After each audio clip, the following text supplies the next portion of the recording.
दोस्तों, नवरात्रि के दौरान श्री दुर्गा सप्तशती पढ़ने एवं उसे सुनने का उत्तम फल होता है। आज मैं आपके सामने दुर्गा सप्तशती का पहला अध्याय पढ़ूंगी।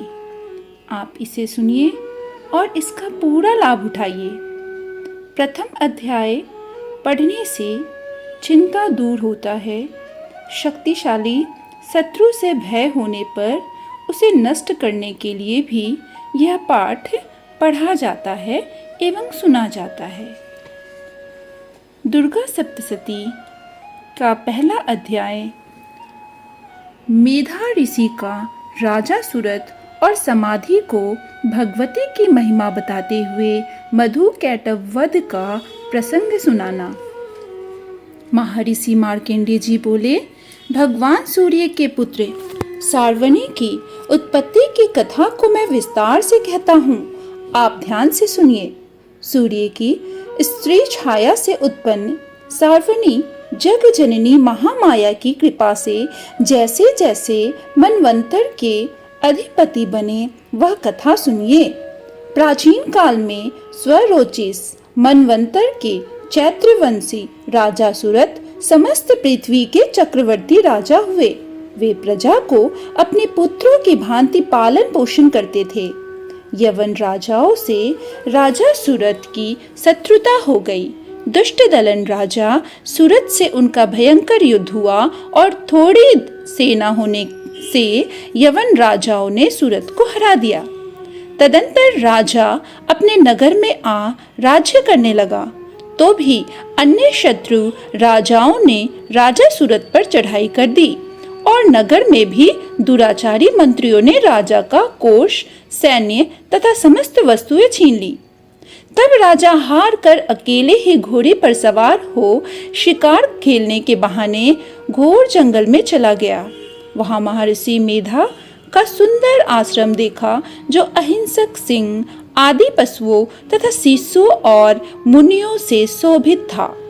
वहां बैठे हुए महर्षि मेधा को राजा सूरत ने नमस्कार किया और मुनि से उचित सत्कार पाकर उसी आश्रम में रहने लगे। कुछ काल के बाद फिर वह अपने राज्य तथा प्रजा की चिंता से विचारने लगा कि जिस राज्य को मेरे पूर्वजों ने भली भांति चलाया और प्रजा का पालन किया, वह आज मुझसे चला गया है। वे दुष्ट मंत्री राज्य का पालन धर्म नीति के अनुसार कर रहे होंगे या नहीं, और मेरा मुख्य हाथी भी दुश्मनों के वश में न जाने क्या क्या कष्ट भोगता होगा। जो आज्ञाकारी नौकर नित्य प्रसन्नता से धन और भोजन प्राप्त करते थे, अब उन दुष्ट राजाओं के आश्रय में रहकर कष्ट पाते होंगे। मंत्री राज्य के धन को कुमार्ग पर व्यय करते होंगे। जो धन मेरे पूर्वजों ने बड़े कष्ट से संग्रह किया था, सो नष्ट हो गया होगा। इस प्रकार वह राजा राज्य की सभी बातों की चिंता करने लगा। कुछ समय पश्चात एक दिन आश्रम के समीप एक वैश्य को आते देखा, तो राजा ने उससे पूछा कि अरे भाई, तुम कौन हो और यहाँ क्यों आए हो? तुम्हारे मलिन मुख शोक युक्त क्यों दिखाई देता है? इस प्रकार राजा सूरत की बातों को सुनकर उस समाधि नाम के वैश्य ने राजा सूरत से कहा कि हे राजन, मैं समाधि नाम का एक वैश्य हूँ। मेरा जन्म धनवान कुल में हुआ है। मेरे दुष्ट स्त्री पुत्र आदि ने मुझे धन के लोभ से घर से निकाल दिया है और मेरा धन छीन लिया है। मैं धन, स्त्री, पुत्र से रहित हूँ। अब अकेला दुखी होकर इस वन में आया हूँ। मुझे अपनी स्त्री बंधुओं का कुछ पता नहीं। मैं यहाँ रहने के कारण अपने स्त्री, पुत्र तथा स्वजनों की परिस्थिति को नहीं जानता कि वे इस समय अपने स्थान पर सुखी है या दुखी। मैं यह भी नहीं जानता कि मेरे पुत्र सदाचारी है या व्यभिचारी। राजा बोला, जिन स्त्री पुत्र आदि ने तेरे धन संपत्ति को छीन लिया है, फिर उन्हीं के स्नेह में तेरा मन क्यों जाता है? वैसे बोला, आपने मेरे विषय में जो बातें कही वे वास्तव में सत्य हैं, परंतु मैं क्या करूं? चित्त में कठोरता उत्पन्न ही नहीं होती। जिन पुत्रादि ने धन के लाभ में आकर मुझे घर से निकाल दिया है, मेरा चित्त फिर भी उन्हीं से आसक्त होता है। मैं क्या करूं? इन स्वजनों के निर्मोही होने के बाद भी मेरे मन में उनके प्रति प्रेम है। मार्कंडेय ऋषि बोले, हे द्विज श्रेष्ठ। तत्पश्चात राजा सूरत और समाधि वैश्य दोनों मिलकर मेधा मुनि के समीप जाकर प्रणाम करके बैठ गए और मेधा ऋषि से कथा प्रसंग करने लगे। राजा बोला, हे भगवान, मैं आपसे एक बात पूछना चाहता हूँ। आप कृपा करके बताओ। हे महाराज, मेरा मन वश में नहीं है। इससे मुझे दुख है। गए हुए राज्य तथा अन्य सभी स्त्री पुत्र बांधवों की ममता मुझे अभी तक बनी हुई है। हे मुनि श्रेष्ठ, यह जानते हुए भी मेरा स्नेह उनसे अज्ञानियों की भांति विशेष बढ़ता जाता है और इस समाधि वैश्य को इसके स्त्री पुत्रादि ने त्याग दिया है तथा इसे घर से बाहर निकाल दिया है, यह भी उनमें अत्यंत आसक्त रहता है। इसी तरह हम दोनों बहुत दुखी है। हे महाभाग, उनके दोषों को जानते हुए भी हम दोनों का हृदय उनके प्रति ममता में आसक्त रहता है। इतना ज्ञान होते हुए भी ऐसी ममता क्यों है? हम दोनों को अज्ञानियों की भांति मूढ़ता क्यों उत्पन्न हो रही है? महर्षि मेधा ने कहा, समस्त जंतुओं को जानने योग्य ज्ञान होता है।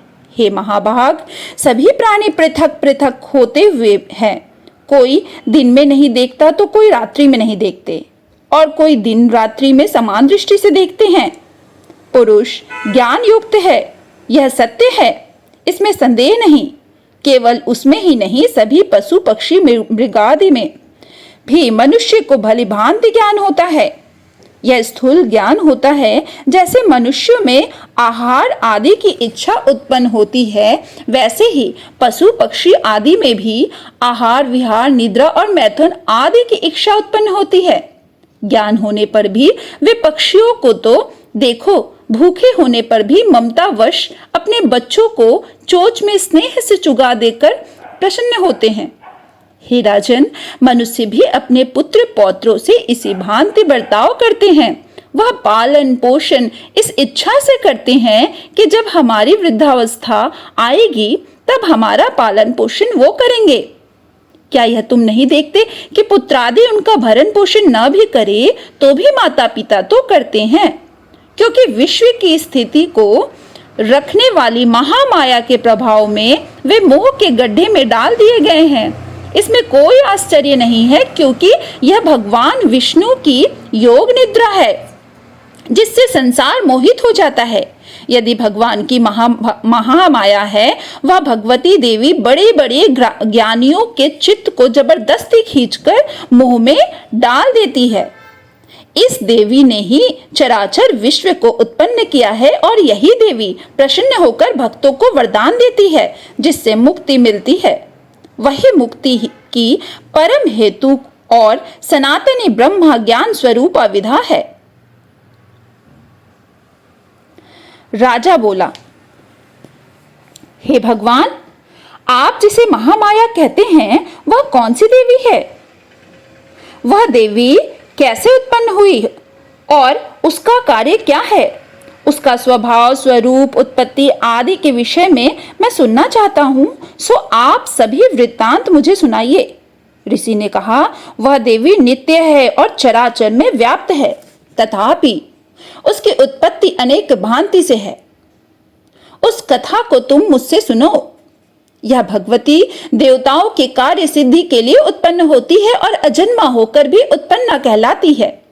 जब भगवान विष्णु संपूर्ण विश्व को त्याग अंत में जल ही जल करके योग निद्रा में शेष सैया पर शयन कर रहे थे, उस समय विख्यात मधु और कैटव नाम के दो घोर असुर भगवान विष्णु के कान के मैल से पैदा होकर ब्रह्मा जी को मारने को तैयार हुए। ब्रह्मा जी विष्णु भगवान के नाभि कमल पर स्थित थे। उन दोनों भयंकर असुरों को मारने को आते देखकर और भगवान विष्णु को सोता हुआ देखकर ब्रह्मा जी योग निद्रा की प्रसन्नतार्थ एकाग्र मन से स्तुति करने लगे, जिससे कि भगवान विष्णु के नेत्रों से भगवती योग माया अपना प्रभाव हटा ले और भगवान जाग पड़े। वह योग माया विश्वेश्वरी जगत माता स्थित संहार करने वाली भगवान विष्णु की अतुल तेज वाली निद्रा स्वरूपा अनुपम शक्ति है। ब्रह्मा जी बोले, हे महामाये, तुम स्वाहा देवताओं को पालने वाली हो, तुम स्वधा पितृेश्वरों का पोषण करने वाली हो, तुम ही वष्टकार स्वर इंद्र को यज्ञ का हिस्सा पहुंचाने वाली हो, अमृत भी तुम ही हो, अक्षरों में स्वर भी तुम ही हो तथा निध्य आदि मात्रा व्यंजन तुम ही हो। हे देवी, तुम ही संध्या सावित्री और संसार की जननी हो, और हे मातेश्वरी, विश्व को उत्पन्न पालन और संहार करने वाली आप ही हो। आप ही महाविद्या महादेवी महासुरी हो। आप ही समस्त चराचर के तीनों गुणों सत्व रज तम को उत्पन्न करने वाली प्रकृति हो। आप ही काल रात्रि हो। आप ही खड्ग शूल घोर गदा चक्र शंख धनुष बाण भुसुंडी परधि आदि अस्त्र शास्त्रों को धारण करने वाली हो। हे देवी, आप ही सौम्यता हो तथा संसार में आप ही अति सुंदर हो। पर तथा अपरों में श्रेष्ठ आप ही परमेश्वरी हो, जो इस विश्व की रचना और पालन संहार करते हैं। उन भगवान विष्णु को आपने अपनी निद्रा के वश में कर लिया है। फिर भला बताइए कि कौन आपकी प्रार्थना करने में समर्थ है, जबकि आपने भगवान विष्णु, ईशान शंकर तथा मुझसे यह शरीर ग्रहण कर लिया है। आप तो अपने प्रभाव से स्वयं प्रकाशित हो। मधु और कैटव नाम के इन महादुष्टों को आप मोह लीजिए और विश्वपति भगवान विष्णु को जगाइए। इन दोनों महाअसुरों का संहार करने के लिए भगवान को बुद्धि दीजिए। ऋषि बोले, इस प्रकार जब ब्रह्मा जी ने मधु और कैटव असुरों के संहार के लिए तथा भगवान विष्णु को जगाने के लिए तामसी देवी की प्रार्थना की, तो उसी समय भगवान विष्णु के नयन, मुख, नाक, भुजा, हृदय और वक्ष स्थल से निकलकर अव्यक्त योग माया उपस्थित हो गई और योग निद्रा से भगवान जाग गए। तदंतर भगवान विष्णु ने उन पराक्रमी वीर्यवान मधु और कैटव असुरों को देख जिनकी ब्रह्मा जी को खाने के लिए आंखें लाल हो रही थी, तब भगवान विष्णु ने शेष सैया से उठ उन असुरों से 5000 वर्ष तक बाहु युद्ध किया। अति बलशाली महाउन्मत्त दोनों असुरों को महामाया ने मोहित कर रखा था। अतः दुष्टों ने भगवान से कहा कि आप हमसे वरदान मांगो। भगवान ने कहा, यदि तुम मुझ पर प्रसन्न हो तो मेरे हाथ तुम्हारी मृत्यु हो, मैं तो केवल यही वर चाहता हूँ। ऋषि ने कहा, इस भांति जब भगवान ने उनसे यह वरदान ले लिया तो वे भगवान से कहने लगे कि हमें सर्वत्र जल ही जल दिखाई देता है, इसीलिए हे भगवान, हमारा वध उस स्थान पर कीजिए जहाँ पृथ्वी पर पानी ना हो। ऋषि मेधा ने कहा, तब भगवान विष्णु ने शंख चक्र और गदा धारण किए और उनसे तथास्तु कहा और दोनों के सिर अपनी जांघों पर रखकर चक्र से काट दिए। इस प्रकार यह महामाया देवी श्री ब्रह्मा जी की प्रार्थना करने पर स्वयं उत्पन्न हुई है। हे राजन, मैं अब इसके प्रभाव को बताता हूँ, आप ध्यान से सुनो। इति मधु कैटभ वध नाम पहला अध्याय समाप्तम। जय श्री दुर्गा।